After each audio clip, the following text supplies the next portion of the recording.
Despite tanking 35% within weeks at the height of pandemic uncertainty in February and March, the Dow Jones Industrial Average, a key U.S. stock market index measuring the performance of 30 large-cap companies, has hit a historic milestone, reaching 30,000 points on Tuesday for the first time ever.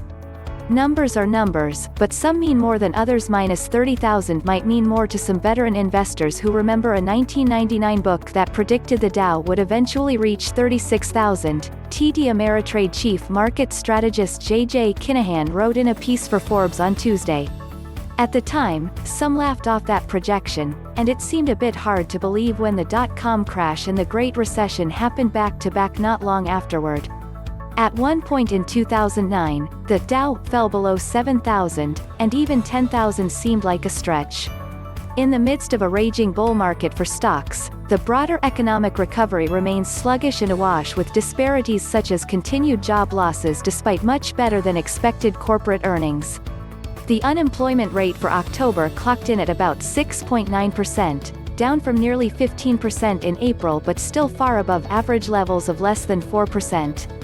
There were 11.1 million unemployed people in the country last month.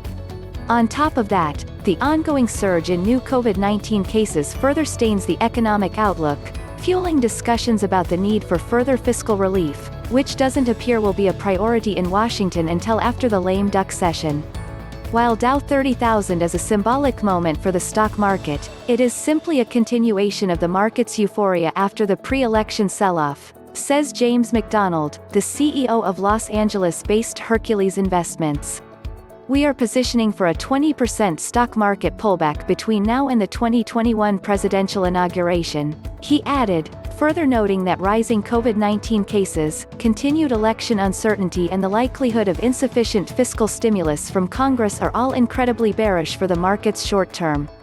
More than 20 years after being predicted, Dow 30,000 comes into view amid earnings strength. Forbes, 1.3 million more Americans could lose their jobs as daily COVID cases skyrocket, but a double-dip recession is unlikely, says Moody's. Forbes Dow jumps 300 points as formal Biden transition begins, but the market's flashing a few warning signs. Forbes,